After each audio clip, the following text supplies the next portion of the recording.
Hello friends, आज आपण शिकणार आहोत इंग्लिश बोलण्यासाठी सर्वात महत्त्वाचे असणारे काही महत्त्वाचे स्ट्रक्चर्स, जे की आपल्याला इंग्रजी बोलण्यासाठी खूप मदत असतील.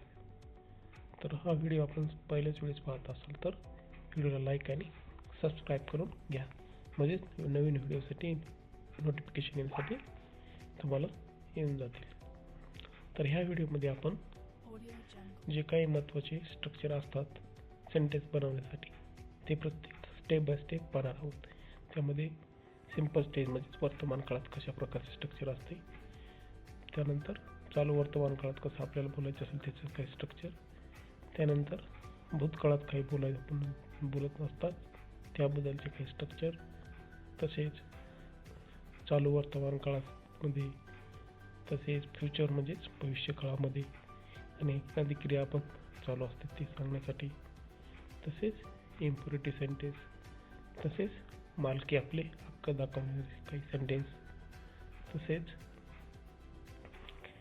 जी काही आपली ॲबिलिटी म्हणजेच शक्यता सांगणारे सेंटेन्स, तसेच WH टाईप ऑफ सेंटेन्स, तसेच निगेटिव्ह, इंटरगेटिव्ह असे सर्व प्रकारचे आपण हे सेंटेन्सेस, तसेच त्याचे स्ट्रक्चर, कशा प्रकारे वाक्याची रचना असते, या सर्व गोष्टी आपण शिकणार आहोत. तर व्हिडिओ शेवटपर्यंत पहा, तुम्हाला व्हिडिओमध्ये नक्की काहीतरी नवीन पाहायला भेटेल. तर चला तर वेळ न घालवता सुरुवात करूयात.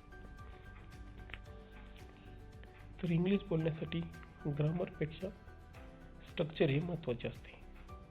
कारण आपण जर इंग्लिश सुरुवातीला शिकत असतो तर आपल्याला स्ट्रक्चरचा सहारा आधी घ्यावाच लागतो. आपण म्हणतात की प्रत्येक स्ट्रक्चर लक्षात ठेवणे हे खूप अवघड आहे, परंतु जोपर्यंत इंग्लिशचा आपला बेस पक्का होत नाही तोपर्यंत आपल्याला स्ट्रक्चरचा सहारा घ्यावाच लागणार आहे. त्यामुळे काय मेन स्ट्रक्चर आहेत ते आपल्याला येणे, पाठ असणे खूप महत्त्वाचे आहे. तर सेंटेन्स कसं बनलेलं असतं बघा, subject plus verb plus object. आज आपण 12 बेसिक स्ट्रक्चर शिकणार आहोत, जे की इंग्रजी शिकण्यासाठी तसेच बोलण्यासाठी खूप महत्त्वाचे आहेत. हे जर स्ट्रक्चर तुम्हाला जर आले आणि तुम्ही जर त्याचा डेली यूज सेंटेन्समध्ये यूज जर केला तर 80% इंग्लिश तुम्हाला बोलता येऊन जाईल. चला तर सुरू करूया आपल्या पहिल्या स्ट्रक्चरला. सर्वात पहिले स्ट्रक्चर आपण पाहणार आहोत ते म्हणजे सिंपल प्रेझेंट टेन्सचे, म्हणजेच साधा वर्तमान काळाचे.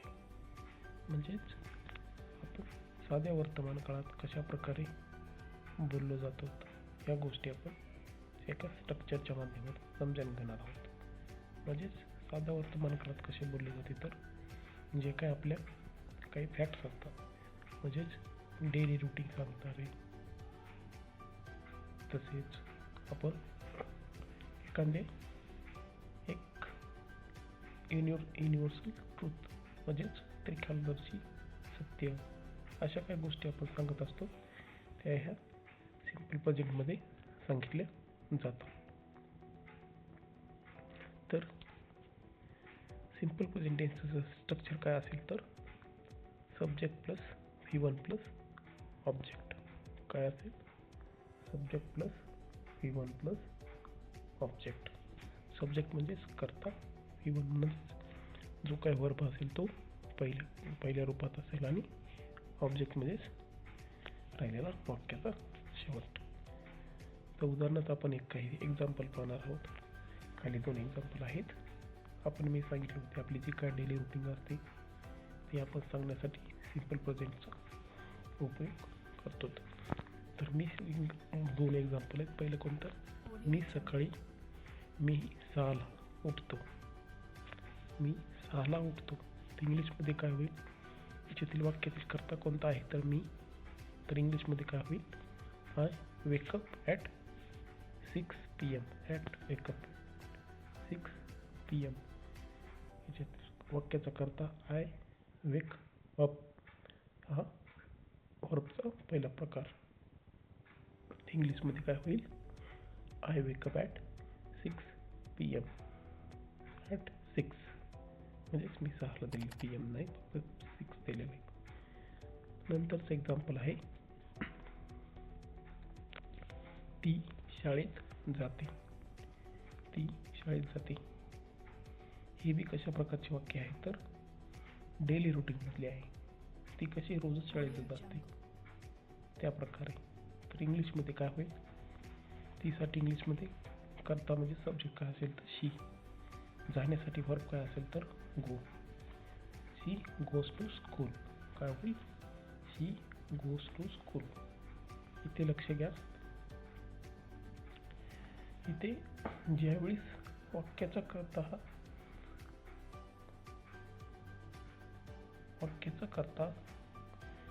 हा थर्ड पर्सन असेल, म्हणजे कोणता, ही शी इट, तर वर्बला ES किंवा ES हा प्रत्यय लावलेला असतो किंवा लावावे लागते. तर इथे शी दिलेली म्हणून जो काय वर्ब आहे त्याला ES हा प्रत्यय लागलेला आहे. तर इंग्लिशमध्ये काय झालेलं आहे, she goes to school. She goes to school.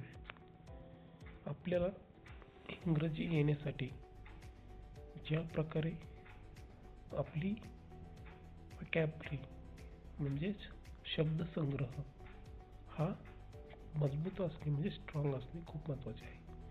जर तुमचे व्हॅकॅब्युलरी ही जर वीक असेल तर इंग्रजी येणे हे खूप अवघड असते. त्यामुळे डेली बेसिसला आपण स्टेप बाय स्टेप जसा वेळ भेटेल तसे नवनवीन वर्ड्स आपण आत्मसात म्हणजेच गेन केले पाहिजेत. तर आपण ह्या व्हिडिओ आपल्या चॅनलवर प्रत्येक हप्त्याचा शेड्यूल ठरलेला आहे, म्हणजेच प्रत्येक डेला आपल्या व्हिडिओवर आपल्या चॅनलवर शॉर्ट व्हिडिओ येतो.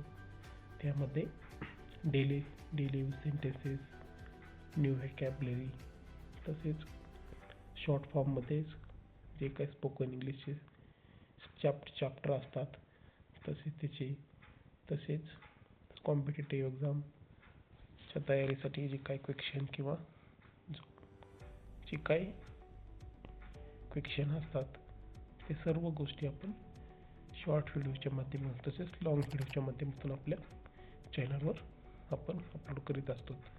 तर व्हिडिओ जर तुम्ही चॅनलला सबस्क्राईब केलं नसेल तर लगेच चॅनलला सबस्क्राईब करून घ्या, म्हणजे तुम्हाला जे काही व्हिडिओ येतील त्याचे नोटिफिकेशन ऑन टाईम येऊन जातील. चला तर आपण पहिले स्ट्रक्चर आता पाहिलं, आपण यानंतर सेकंड स्ट्रक्चर पाहूयात. तो म्हणजे चालू वर्तमान काळाची. म्हणजेच आपण एखादी क्रिया ही ठराविक पिढीसाठी चालू आहे ते सांगण्यासाठी आपण प्रेझेंट टेन्स, कंटिन्युअस टेन्स यामध्ये स्पोकन इंग्लिशमध्ये बोललं जाते. म्हणजेच क्रिया चालू असलेली कशी, सध्या मी शिकवत आहे. मी शिकवत आहे क्रिया कशी तर चालू आहे. मी शिकवत आहे. इंग्लिश काय आहे, इंग्लिशमध्ये काय होईल, इंग्लिशमध्ये काय होईल सांगा बरं, कमेंटमध्ये सांगा काय होईल. मी शिकवत आहे, आय एम टीचिंग, म्हणजेच मी शिकवत आहे. तसेच इथे 2 एक्झाम्पल घेतलेले आहे आपण. मी अभ्यास करत आहे. मी अभ्यास करत आहे ही क्रिया कशी आहे तर ठराविक वेळेसाठी चालू आहे. तर इंग्लिशमध्ये काय होईल, वाक्याचा करता सब्जेक्ट काय असेल तर आय, त्यानंतर helping verb am is are, त्यापैकी काय येईल आय सोबत एम, त्यानंतर वर्बला ING म्हणजे क्रियापदाचे चौथे रूप आय एम स्टडिंग, म्हणजेच मी अभ्यास करत आहे. ज्यावेळेस क्रिया ही चालू असते त्यावेळेस कशा प्रकारचे स्ट्रक्चर असते तर वाक्याचा करता सब्जेक्ट प्लस हेल्पिंग वर्ब आपल्याला काय घ्यायचे तर एम इज किंवा आर, हे जो काही सब्जेक्ट असेल त्यानुसार त्याचा आपल्याला उपयोग करायचा आहे. तर सब्जेक्ट काय असेल, स्ट्रक्चर काय असेल, subject plus am is are plus V1 plus ING. तर स्ट्रक्चर आपल्याला सुरुवातीला पाठ करणे खूप महत्त्वाचे आहे. जोपर्यंत आपल्याला ते वाक्याची रचना आपल्याला करता येत नाही तोपर्यंत सब्जेक्ट आपल्याला पाठ असणे महत्त्वाचे असते. कारण ज्यावेळेस आपण डेली रुटीनमध्ये जर आपण डेली ह्याची जर प्रॅक्टिस केली तर ते स्ट्रक्चर ॲटोमॅटिकली आपल्याला आत्मसात होऊन जाईल. त्यामुळे प्रॅक्टिस करणे हे खूप महत्त्वाचे आहे. तर अशा प्रकारे आपण चालू जो काही क्रिया असते त्या प्रकारचे ही सेंटेन्स पाहिली, म्हणजे प्रेझेंट कंटिन्यू टेन्समध्ये. यानंतर आपण तिसऱ्या प्रकारचे महत्त्वाचे स्ट्रक्चर पाहणार आहोत, ते म्हणजेच भूतकाळातील. भूतकाळातील म्हणजे कसे, जर एखादी क्रिया घडून गेलेली असेल, म्हणजे झालेली असेल क्रिया, तर त्यावेळेस आपण कोणता काळ वापरतो, सिंपल पास्ट. तर त्याचं स्ट्रक्चर काय असेल, सब्जेक्ट प्लस V2 म्हणजेच वाक्याचा कर्ता प्लस क्रियापदाचे दुसरे रूप. म्हणजेच इथे एक्झाम्पल घेतलेले आहे. पण मी शाळेत गेलो, क्रिया कशी झालेली आहे, तर होऊन गेलेली क्रिया. मी शाळेत गेलो, तर वाक्याचा कर्ता काय, आय. वरतून क्रियापदाचे दुसरे रूप वेंट, गोचे दुसरे रूप वेंट टू स्कूल. तर काय होईल, आय वेंट टू स्कूल, मी शाळेत गेलो. त्यानंतर सेकंड एक्झाम्पल आहे, तिने जेवण बनवले. तिने जेवण बनवले म्हणजे जेवण बनवण्याची क्रिया कशी झाली, होऊन गेली आहे, म्हणजे संपलेली आहे. तर ती कशी, तर भूतकाळात झालेली, भूतकाळात आहे. क्रिया कशी, तर भूतकाळातील आहे. त्यामुळे इथे वाक्याचा कर्ता काय आहे, तर तिने. तिनेसाठी काय येईल, तर शी. जेवण बनवले, शी कुक्ड फूड. कुकचं दुसरं रूप काय होतं, तर कुक, त्याला ईडी लागलेले असते. शी कुक्ड फूड म्हणजे तिने जेवण बनवले. अशा प्रकारे आपण तिसऱ्या प्रकारचे स्ट्रक्चर पाहिले आहे. हे स्ट्रक्चर खूप महत्त्वाचे आहे. यानंतर चौथ्या क्रमांकाचे आपण स्ट्रक्चर पाहणार आहोत, ते म्हणजेच चालू भविष्यकाळात. चालू भविष्यकाळ म्हणजे काय, तर अशी क्रिया जी ठराविक काळामधून होऊन गेलेली आहे किंवा नेमकी संपलेली आहे. त्यावेळेस आपण चालू भूतकाळ वापरतो. ते बोलण्यासाठी आपल्याला एका पर्टिक्युलर सब्जेक्ट स्ट्रक्चरची आवश्यकता असते. तर वाक्य बोलण्यासाठी, तर वाक्याची रचना कशा प्रकारे असेल, तर वाक्याचा सब्जेक्ट प्लस वॉज किंवा वर प्लस NG. इथे वर्ब काय असतील, तर हेल्पिंग वर्ब वॉज किंवा वेअर, वॉज किंवा वर प्लस क्रियापदाचे चौथे रूप. इंग्लिशमध्ये आपण काय एक दोन एक्झाम्पल पण पाहिले आहेत. मी वाचत होतो म्हणजे क्रिया कशी झालेली, तर ठराविक काळामध्ये होऊन गेलेली आहे. ठराविक काळामध्ये होऊन गेलेली आहे. मी वाचत होतो, तर इंग्लिशमध्ये काय होईल, I was reading. I was reading. इथे वॉज किंवा वर हे सब्जेक्टनुसार आपल्याला घ्यायचे आहेत. वाक्याचा कर्ता म्हणजे सब्जेक्ट हा सिंग्युलर असेल तर वॉज घ्यायचे, वाक्याचा कर्ता जर प्लुरल असेल तर वर घ्यायचे. दुसरा तसंच एक्झाम्पल पाहणार आहेत. इथे आय कसा होता, तर सिंग्युलर होता. दे कसा आहे, तर वाक्याचा कर्ता हा प्लुरल आहे. आपल्याला याच्यामुळे ते वर घ्यायचे आहे. तर एक्झाम्पल काय, ते खेळत होते, ते खेळत होते.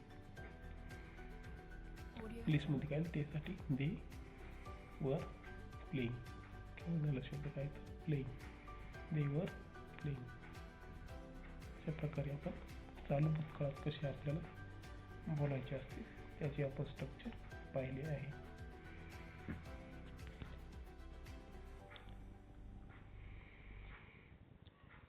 यानंतर चौथ्या क्रमांकाचे आपल्याला महत्त्वाचे स्ट्रक्चर पाहिजे आहे, ते म्हणजेच 5व्या क्रमांकाचे, ते म्हणजेच फ्युचर टेन्सचे, म्हणजेच भविष्यकाळातील.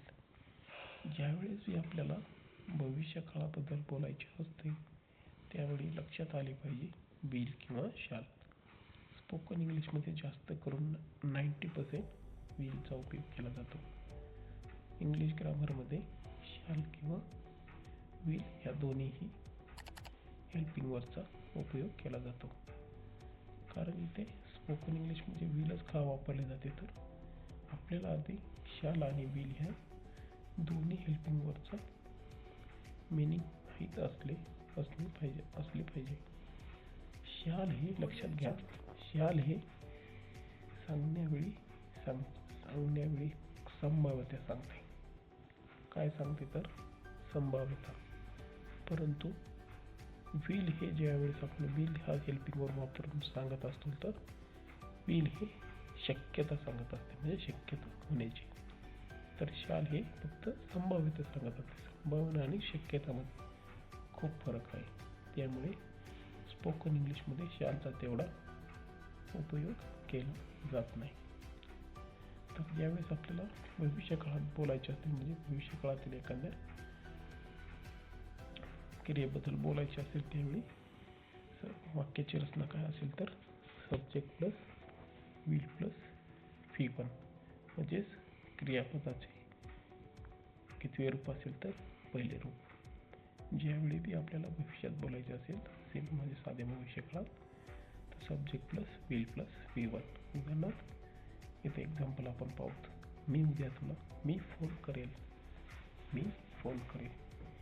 यामध्ये इंग्लिशमध्ये काय होईल तर वाक्याचा करता काय तर मी, इंग्लिशमध्ये काय होईल आय फोन करेल. करण्यासाठी काय असेल call. I will call you म्हणजे मी फोन करेल. यानंतर सेकंड एक्झाम्पल पाहणार आहोत. तो म्हणजे ती मदत करेल. इंग्लिशमध्ये काय होईल शी विल हेल्प यू. वाक्याचा करता काय तर ती म्हणजेच इंग्लिशमध्ये शी. आपलं हेल्पिंग वर्ब विल. मदत करेल you. She will help you. तर अशा प्रकारे आपले 5व्या क्रमांकाचे ज्यावेळेस आपल्याला भविष्यकाळात बोलायचे असेल भविष्यकाळाबद्दल, साध्या भविष्यकाळाबद्दल, तर त्याचं स्ट्रक्चर काय असेल तर subject plus V1 plus object. काय असेल subject plus V1 plus object. यानंतर 6व्या क्रमांकाचे स्ट्रक्चर पाहणार आहोत. ते म्हणजेच गोइंग टू. कोणते गोइंग टू काय तर फ्युचर प्लॅन. म्हणजेच इथं काय झालेलं फ्युचर प्लॅन म्हणजे आपण एखाद्या भविष्यकाळातील आपल्या एखादा काही शेड्यूल का असेल काही असेल तो आपल्याला जर बोलायचा असेल तर आपण गोइंग टूचा उपयोग करतो. उदाहरण पाहूयात आपण. आधी स्ट्रक्चर पाहूयात जे आपल्याला समजेल. स्ट्रक्चर काय असेल तर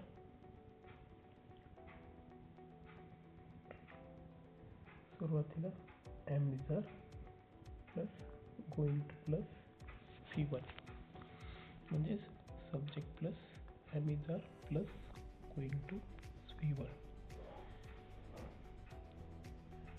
एम इज आर ही कशी वापरायची तर आपल्याला सब्जेक्ट काय असेल त्यानुसार आपल्याला घ्यायचे. म्हणजेच सब्जेक्ट सिंग्युलर असेल तर इज किंवा एम इज किंवा घ्यायचे. तर नेहमी लक्षात घ्या आय सोबत हे एम घेतले जाते. दुसरं कोणत्याही सब्जेक्ट सोबत ते घेतले जात नाही. आणि सिंग्युलर असेल तर दुसरं कोणताही सब्जेक्ट इज आणि प्लुरल असेल तर वाज. त्यामुळे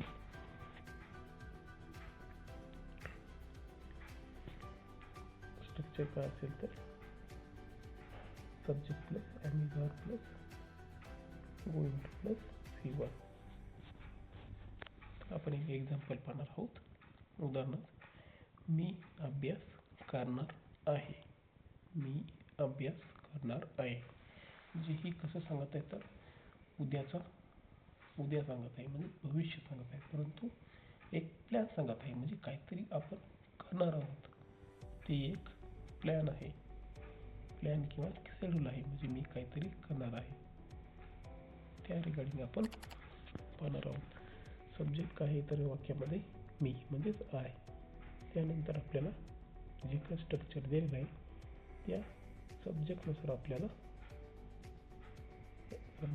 आपल्याला ह्या हेल्पिंग वर्कमध्ये घ्यायचं आहे.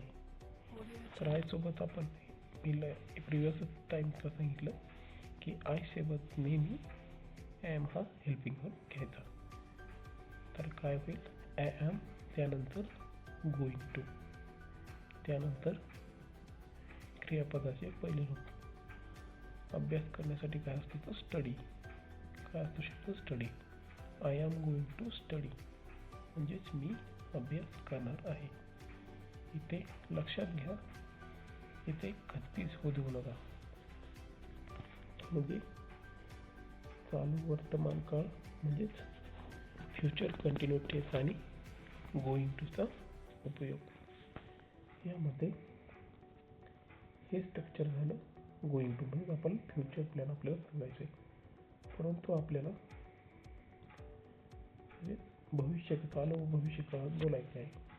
उदाहरणार्थ त्याचं स्ट्रक्चर काय असेल, future continue tense subject plus am is are plus four plus object. काय असेल, subject plus am is are plus four plus object. अशा प्रकारे त्याचे स्ट्रक्चर असेल. तर आपण याचंच आपले काय करू, फ्युचर कंटिन्यू टेन्समध्ये कन्वर्ट करू. फ्युचर कंटिन्यू टेन्समध्ये मराठीत काय होईल, मी अभ्यास करत आहे. काय होईल, मी अभ्यास करत आहे. इंग्लिशमध्ये काय होईल, मीसाठी आय ॲम क्रियापदाचे चौथे रूप. काय होईल, आय ॲम स्टडिंग म्हणजेच मी अभ्यास करत आहे. आणि गोईंग टू कसं आहे तर I am going to study. ह्याच्यामध्ये आपल्याला कन्फ्यूज झालं नाही पाहिजे. असे आहे की तुम्हाला ही आपले 6व्या क्रमांकाचे स्ट्रक्चर समजले असेल. चला तर आपले त्यानंतर 7व्या क्रमांकाचे स्ट्रक्चर आपण पाहणार आहोत. ते म्हणजे इम्पेरेटिव्ह सेंटेन्सबद्दल. इम्पेरेटिव्ह सेंटेन्स म्हणजेच काय तर ते आपण पाहणार आहोत. इम्पेरेटिव्ह सेंटेन्समध्ये नेहमी लक्षात घ्या, वाक्याचा सब्जेक्ट हा व्हर्ब असतो, त्यानंतर राहिलेला पार्ट. सर्वात महत्त्वाचे आणि स्टार्टिंग जिथून आपल्याला इंग्लिश चालू करायचे आहे स्पोकन करण्यासाठी सर्वात महत्त्वाचं स्ट्रक्चर आहे कोणते, इम्पेरेटिव्ह सेंटेन्स. कारण सर्वात आधी आपण ह्या वाक्यापासून सुरुवात करायची आहे आपल्याला इंग्लिश स्पोकन करण्यासाठी म्हणजेच इंग्लिशला बोलण्यासाठी. कारण इथून जर आपण इंग्लिशची सुरुवात केली तर आपल्याला आधी छोट्या छोट्या वाक्यापासून कसे नंतर मोठ्या मोठ्या वाक्याचे स्ट्रक्चराकडे जायचे आहे. तर याचे स्ट्रक्चर काय असेल तर काय असेल स्ट्रक्चर, सब्जेक्ट प्लस V1 असे असेल का, नाही. काय असेल स्ट्रक्चर,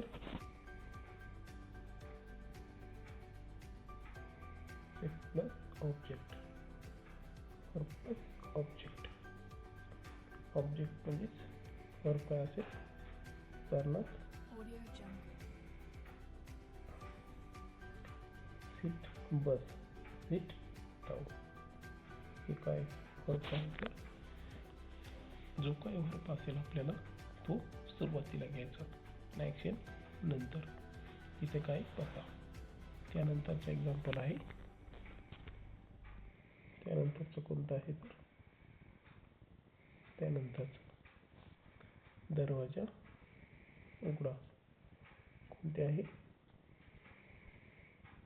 दरवाजा उघडा. तर जो काय वर्ब असतो तो सुरुवातीला घ्यायचा आणि ॲक्शन त्यानंतर. तर याच्यात उघडण्यासाठी ॲक्शनचा शब्द कोणता हो? तर उघडा. उघडण्यासाठी कोणता इंग्लिशमध्ये वर्ड असतो तो open. Open the door. Open the door. हे मी इंग्लिशच्या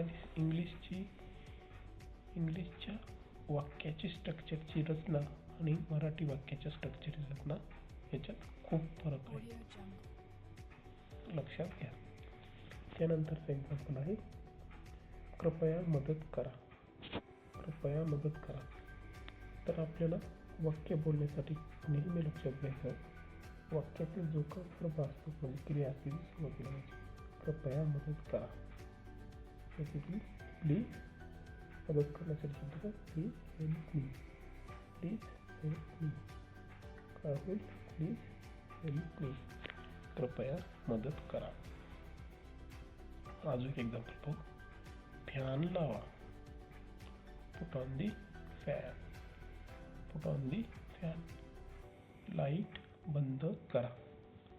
लाईट बंद करा. Switch off the light. जो काय वर्ब असेल तो सुरुवातीला घ्यायचा. अशा प्रकारे आपण इम्पेरेटिव्ह सेंटेन्स पाहिले आहे. यानंतर आपण 8व्या क्रमांकाचे स्ट्रक्चर पाहणार आहोत. तो म्हणजे जो काही हेल्पिंग वर्ब काय असते त्यामध्ये हॅव टू किंवा हॅज टू. किंवा हॅज टू. तर ह्याच्यामध्ये फॉर्म्युला काय असतो तर subject plus have has plus V1. Subject plus have has plus V1. उदाहरणार्थ ज्या काही गोष्टी आपल्याला करायच्या असतात म्हणजेच मला जायचे आहे, मला करायचे आहे, मला त्याचे जायचे आहे, त्यावेळीच आपण हॅव किंवा हॅजचा वाक्यामध्ये उपयोग करत असतो. उदाहरणार्थ मला जायचे आहे. काय येईल तर सब्जेक्ट काय असेल तर आय हॅव टू गो. मला जायचे आहे. I have to go. मला जायचे आहे. त्यानंतर तिला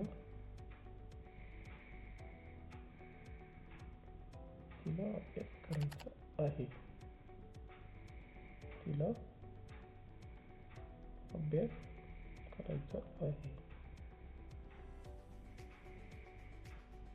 इंग्लिशमध्ये काय होईल? She has to study. She has to study. लक्षात घ्या वाक्यामध्ये सब्जेक्ट हा सिंग्युलर असेल तर किंवा थर्ड पर्सन असेल. सिंग्युलर असेल किंवा थर्ड पर्सन असेल तर वाक्यामध्ये हॅज टू घ्यायचे. परंतु इथे लक्षात घ्या आय सोबत नेहमी हॅव घेतली जाते. काय घेतली जाते तर हॅव घेतली जाते. इथे जर त्याचा थर्ड पर्सन कोणता? इट, शी, दे. काय याच्यात हॅज घ्यावं लागतं. त्यामुळे सी हॅज टू स्टडी म्हणजे तिला अभ्यास करायचा आहे. तसेच यानंतर आपण नंतरचे स्ट्रक्चर इथे एक लक्षात घ्या एक सांगायचे राहून गेले.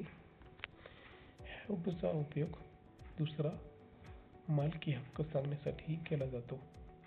उदाहरणार्थ जो काय आपल्याकडं एखादी वस्तू म्हणा कोणतीही गोष्टी आहे म्हणजे आपल्याकडे असणारी जी काय मालकी आहे ती म्हणजे आपली मालकीत्व हक्क सांगण्यासाठी आपण हॅव टू किंवा हॅज टू उपयोग केला जातो. उदाहरणार्थ पाहूया. माझ्याकडे कार आहे. माझ्याकडे कार आहे. तर सब काय होईल? आय हॅव टू होईल का? नाही. काय होईल? हॅज किंवा हॅज वापरले. हॅव टू नाही. हॅव टू किंवा हॅज टू कधी वापरले जाते? टू जो ज्यावेळेस आपल्याला ती गोष्ट करायची आहे त्यावेळेस हॅव टू किंवा हॅज टू वापरले जाते. परंतु आपल्याला आपल्याकडे असणाऱ्या वस्तूची मालकीची तो हक्क सांगायचा असेल त्यावेळेस हॅव किंवा हॅज वापरले जाते. उदाहरणार्थ माझ्याकडे कार आहे. I have a car. I have a car. माझ्याकडे पेन आहे. I have a pen. I have a pen. तिच्याकडे स्कूटी आहे. तर काय होईल इंग्लिशमध्ये? तिच्याकडे स्कूटी आहे. She has a scooty. She has a scooty. Have येईल का? नाही. तर आपण प्रिव्हियस टाइममध्येच पाहिले हॅव किंवा हॅज कशा प्रकारे कोणत्या सब्जेक्टनुसार वापरायची. तर काय होईल? She has a scooty. तसेच त्यांच्याकडे पुस्तके आहेत. म्हणजेच त्यांच्याकडे असणाऱ्या पुस्तकांची मालकी दाखवण्यासाठी आपल्याला हॅव किंवा हॅज वापरायची. तर काय होईल इंग्लिशमध्ये? त्यांच्याकडे पुस्तके आहेत. They have books. म्हणजे त्यांच्याकडे पुस्तके आहेत. तर अशा प्रकारे आपण हॅव किंवा हॅज आणि हॅव टू किंवा हॅज टू पाहिले आहे. अशाच प्रकारे आपण जसे हे कोणत्या काळामध्ये वापरत आहेत? तर आपण वर्तमान काळात वापरले जात आहेत. तर भूतकाळामध्ये हॅड किंवा हॅड टू म्हणजेच आपल्याला कोणती गोष्ट करायची होती त्यावेळेस हॅड टू आणि आपल्याकडे असणारी मालकी आपल्याला भूतकाळात सांगायची आहे त्यावेळेस हॅड वापरले जाते. आपण एक्झाम्पल पाहूयात. माझ्याकडे कार होती. I had a car. म्हणजेच माझ्याकडे कार होती. परंतु आपल्याला हॅड पाहिलं. आता हॅड टूचा उपयोग कसा होतो? तर मला तिथे जायचे होते. मला तिथे जायचे होते. इंग्लिशमध्ये कसे होईल? तर I had to go there. I had to go there. म्हणजेच मला तिथे जायचे होते. ही झाली भविष्यकाळातील वाक्य आणि ह्या जो काय मालकी दाखवणारा शब्द. तर आपल्याला ह्या स्ट्रक्चरमधून आपण दोन गोष्टी शिकल्या की हॅव टू किंवा हॅज टू आणि हॅव किंवा हॅज कशा प्रकारे स्पोकन इंग्लिशमध्ये उपयोग केला जातो. यानंतरचे आपण महत्त्वाचे स्ट्रक्चर पाहणार आहेत ते म्हणजे 9वे कोणते? मॉडल हेल्पिंग वर्बचे. कोणते? Modal helping वर्बचे. कॅन, कुड किंवा मे. कॅन, कुड किंवा मे. ज्यावेळेस आपल्याला शक्यता सांगायची असते त्यावेळेस आपण कॅन, कुड, मेचा उपयोग केला जातो. तर कशा प्रकारे केला जातो? तर एक्झाम्पलच्या माध्यमातून समजून घेऊयात. सुरुवात आधी कॅनचं पाहूयात. कॅन कधी वापरले जाते? मी इंग्रजी बोलू शकतो. म्हणजे शक्यता सांगण्यासाठी. I can speak English. I can speak English. त्यानंतर कुड कसा उपयोग केला जातो? तर तुम्ही मदत करू शकता का? ती कशा प्रकारचे सेंटेन्स आहे? तर हे इंटरगेटिव्ह सेंटेन्स आहे. इंग्लिशमध्ये कसं होईल? कुड यू हेल्प मी. म्हणजे तुम्ही मला मदत करू शकता का? कुड यू हेल्प मी. त्यानंतर मी कशा प्रकारे उपयोग केला जातो? तर मी आत येऊ का? मे आय कम इन. हे आपण खूप वेळा बोललेले किंवा ऐकलेले सेंटेन्स आहे. तर आज तुम्हाला समजले असेल की मे हे मॉडेल कशा प्रकारे स्पोकन इंग्लिशमध्ये बोलले जाते. कसे होईल? तर मे आय कम इन. अशा प्रकारे आपण 9वे स्ट्रक्चर पाहिले आहे. यानंतर आपण 10व्या क्रमांकाचे स्ट्रक्चर म्हणजे WH क्वेश्चन्स. म्हणजेच आपल्याला स्पोकन इंग्लिशमध्ये ज्या प्रकारे बोलता येणे तसेच दुसऱ्याला इंग्लिशमध्ये क्वेश्चनही विचारता येणे महत्त्वाचे असते. जर एखाद्याने क्वेश्चन केला किंवा त्याचे आन्सर तर आपण ॲझेटिव्ह सेंटेन्समध्ये देतोच, परंतु आपल्याला समोरच्या व्यक्तीला जर क्वेश्चन करायचं असेल तर आपल्याला त्या प्रकारचे स्ट्रक्चर किंवा त्याच प्रकारच्या वाक्य बनवण्यासाठी आपल्याला तो आली पाहिजे. तर त्यामुळे आपण डब्ल्यूएच क्वेश्चन पाहणार आहोत. कशा प्रकारे म्हणजेच तुमचे नाव काय आहे हे एक्झाम्पल पाहणार. पहिले कोणते तर तुमचे नाव काय आहे. सर्वात जास्त आपण कानावर आलेला क्वेश्चन आहे, तर इंग्लिशमध्ये काय होईल, व्हॉट इज युअर नेम म्हणजे तुमचे नाव काय आहे. तर डेली आपण यूजमध्ये वाक्य आहे. त्यानंतर आपण कुठे राहता, वेअर डू यू लिव्ह, कुठे राहता, वेअर डू यू लिव्ह म्हणजेच डब्ल्यूएच क्वेश्चन. डब्ल्यूएच क्वेश्चन म्हणजेच ज्या काय डब्ल्यूएच वर्डने वाक्याची सुरुवात झालेली असते त्यालाच आपण डब्ल्यूएच क्वेश्चन असे म्हटले जाते. ज्यावेळेस हे आपल्याला कोणत्या व्यक्तीला डब्ल्यूएच वर्डमध्ये क्वेश्चन विचारायचा असेल त्यावेळी वाक्याच्या सुरुवातीला डब्ल्यूएच वर्ड हा घ्यावा लागतो. चला तर यानंतर चे स्ट्रक्चर पाहणार आहोत, ते म्हणजे निगेटिव्ह सेंटेन्स. निगेटिव्ह सेंटेन्स हे बी खूप महत्त्वाचे स्ट्रक्चर आहे. म्हणजेच आपल्याला ज्यावेळेस नकारात्मक बोलायचे असते त्यावेळेस निगेटिव्ह सेंटेन्सचा उपयोग केला जातो. तर त्याचे काही आपण एक्झाम्पल पाहणार आहोत. उदाहरणार्थ, मी खेळत नाही, मी खेळत नाही. वाक्याचा करता काय तर बी साठी काय तर आय खेळत नाही. डू नॉट प्ले, मी खेळत नाही, आय नॉट प्ले. इथं होईल काय, I not play.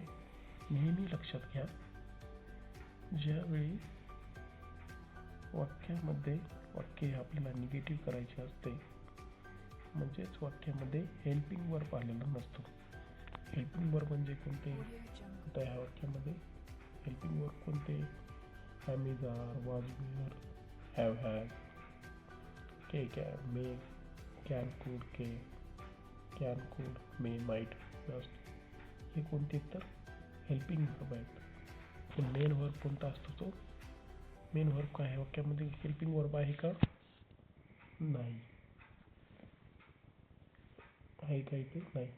Main verb आहे का, आहे. कोणता, कोणता आहे, प्ले. हा झाला मेन वर्ब.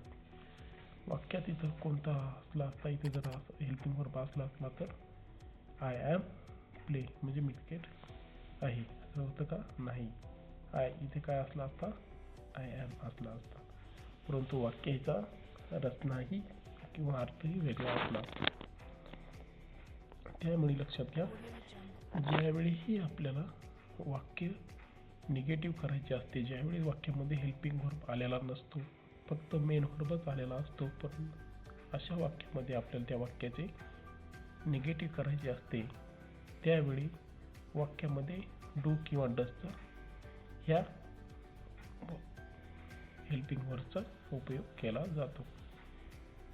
वर्तमान काळ असेल तर डू किंवा डज, भूतकाळ असेल तर डीड. डू किंवा डज कधी वापरायचे तर जो काही सब्जेक्ट असेल त्याच्या सब्जेक्टनुसार. करता सिंग्युलर असेल तर डू, प्लुरल असेल तर डज, आणि भूतकाळामध्ये डीड. नेहमी लक्षात घ्या. त्याच्यामुळे इथं वाक्याची रचना कशी आहे तर मी खेळत नाही, I do not play, I do not play. त्यानंतरचं एक्झाम्पल आपण पाहिलेच आहे, मी अभ्यास केला नाही. मी अभ्यास केला नाही इंग्लिशमध्ये काय होईल, I did not study, I did not study.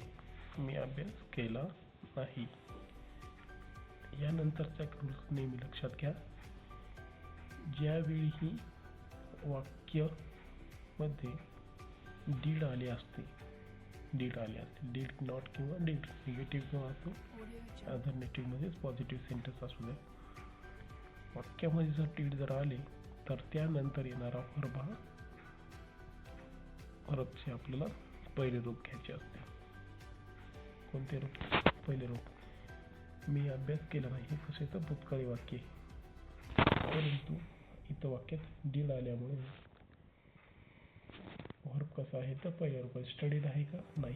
क्रियापदाचं प्रकाश किती रूप आहे तर पहिले रूप आहे. I did not study. मी अभ्यास केला नाही. तर ह्या दोन गोष्टी लक्षात घ्या. डू डज किंवा डीड वाक्यामध्ये जर आले तर. त्यानंतर तिसऱ्या क्रमांकाचा पण एक्झाम्पल पाहू. कोणते? मी येणार नाही. मी येणार नाही हे कसे तर भविष्य काळातील. तर इंग्लिश मी साठी काय येतं? आहे. त्यानंतर आपण मग प्रिव्हियस स्ट्रक्चर पाहिलं होतं भविष्य काळाचं विल. त्यानंतर निगेटिव्ह असल्यामुळे नॉट. क्रियापदाचे पहिले रूप कम. आय विल नॉट कम म्हणजेच मी येणार नाही. अशा प्रकारे आपण 11वे स्ट्रक्चर पाहिले. तर चला तर यानंतरचे स्ट्रक्चर पाहू.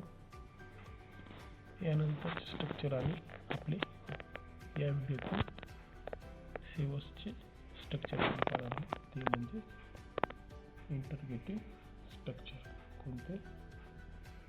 इंटरगेटिव्ह स्ट्रक्चर म्हणजेच प्रश्नार्थक सेंटेन्सेस. म्हणजेच प्रश्नार्थक वाक्य हे कशा प्रकारचे असतात किंवा प्रश्नार्थक वाक्य आपल्याला कशा प्रकारे स्पोकन इंग्लिशमध्ये आपल्याला विचारायचे असतात. तसेच त्याची रचना कशा प्रकारची असते आपण ते पाहणार आहोत. उदाहरणार्थ पहिला एक्झाम्पल आहे. तुम्ही खेळता का? तुम्ही खेळता का? इंग्लिशमध्ये काय होईल तर do you play. Do you play. Do you play काय होईल? Do you play. तुम्हाला ह्या गोष्टी सर्व डोक्याच्या वरून जात असतील. कशा? वाक्याची रचना तर कशी आहे, मराठीत कशी, इंग्लिशमध्ये कशी. तर तुम्हाला जर टाईप ऑफ सेंटेन्सची रचना कशा प्रकारे केलेली असते हे जर तुम्हाला जर पाहिजे असेल तर व्हिडिओच्या प्लेलिस्टमध्ये जाऊन टाईप ऑफ सेंटेन्स किती प्रकारचे असतात, तसेच टाईप ऑफ सेंटेन्समध्ये प्रत्येक टाईप ऑफ सेंटेन्सची काळानुसार कशा प्रकारे त्याचे स्ट्रक्चर असते, वाक्याचे कशा प्रकारे स्ट्रक्चर केले आहे, या सर्व गोष्टी तुम्हाला शिकायला मिळतील. तर व्हिडिओच्या प्लेलिस्टमध्ये नक्की जाऊन पहा. त्यामध्ये आपला व्हिडिओ बनवलेला आहे टाईप ऑफ सेंटेन्स, वाक्याचे प्रकार. तसेच प्रत्येक वाक्याचे प्रकार हे प्रत्येक काळानुसार त्याचे आपण स्ट्रक्चर घेतलेले आहे. तसेच त्याचे काही 5-5 एक्झाम्पलच्या माध्यमातून आपण ते समजून घेतलेले आहे. तर ते जर तुम्ही पाहिले तर तुम्हाला interrogative sentence, interrogative negative, WS question negative, assertive negative, negative interrogative जे काय टाईप ऑफ सेंटेन्स आहेत तुम्हाला सर्व काही शिकायला भेटेल. तर यानंतरचं एक्झाम्पल आहे. ती जेवण बनवते का? ती जेवण बनवते का? इंग्लिशमध्ये काय येईल? Does she cook. Does she cook. तर मी प्रिव्हियस टाईमला सांगितलं होतं की ज्यावेळेस वाक्यामध्ये हेल्पिंग वर्ब नसते, फक्त कोणता वर्ब आलेला असतो तर मेन वर्ब. इथं मेन वर्ब कोणत्या वाक्यामध्ये तर कोणता आहे तर कुक. कुक म्हणजे शिजवणे किंवा जेवण बनवणे. कुक म्हणजे जेवण बनवणे. हा कसा तर मेन वर्ब आहे. याच्यात हेल्पिंग वर्ब आलेला नाही. ज्यावेळीही वाक्यामध्ये हेल्पिंग वर्ब आलेला नसतो त्यावेळी हेल्पिंग वर्बसाठी आपण डू डज किंवा डीडचा उपयोग केला जातो. तर वाक्य हे वर्तमान काळी असल्यामुळे वाक्यामध्ये डजचा उपयोग केलेला आहे. आणि डजचा उपयोग कशानुसार केलेला आहे तर वाक्यामध्ये सब्जेक्टनुसार डू डज डीडचा उपयोग केला जातो. तर वाक्यात सब्जेक्ट कसा आहे तर सब्जेक्ट हा थर्ड पर्सन आहे, थर्ड पर्सन सिंग्युलर आहे. त्यामुळे आपण डज आपण घेतला आहे. त्यानंतरचं एक्झाम्पल आहे, त्याने फोन केला का. त्याने फोन केला का. Did he call. Did he call. Did he call. काय होईल तर इंग्लिशमध्ये डिड ही कॉल.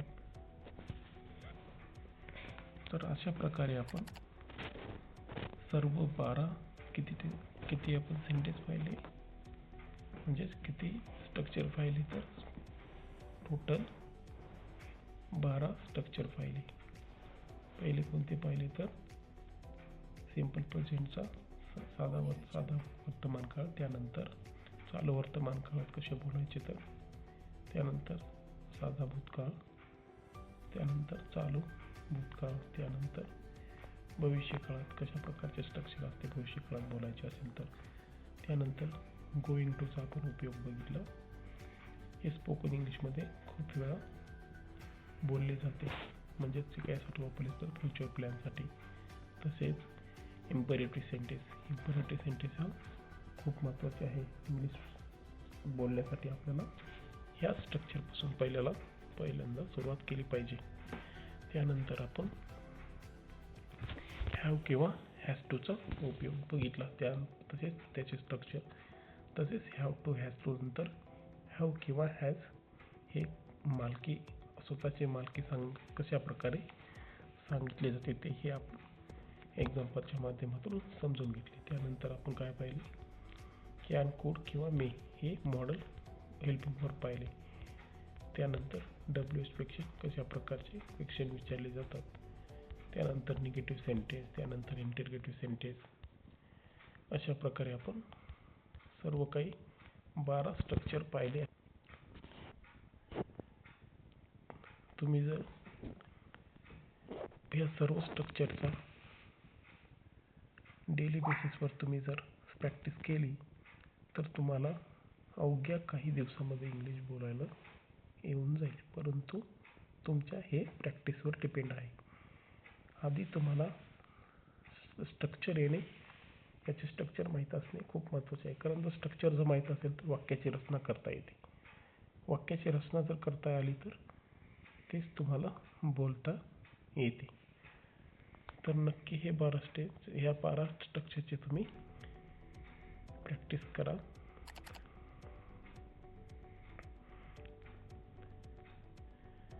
तर आपण काय पाहिले, 12 स्ट्रक्चर कव्हर केले. त्यानंतर ह्यामुळे आपल्याला, मी सुरुवातीला सांगितले होते, या 12 स्ट्रक्चरवर 80% स्पोकन इंग्लिश यावर आधारित आहे.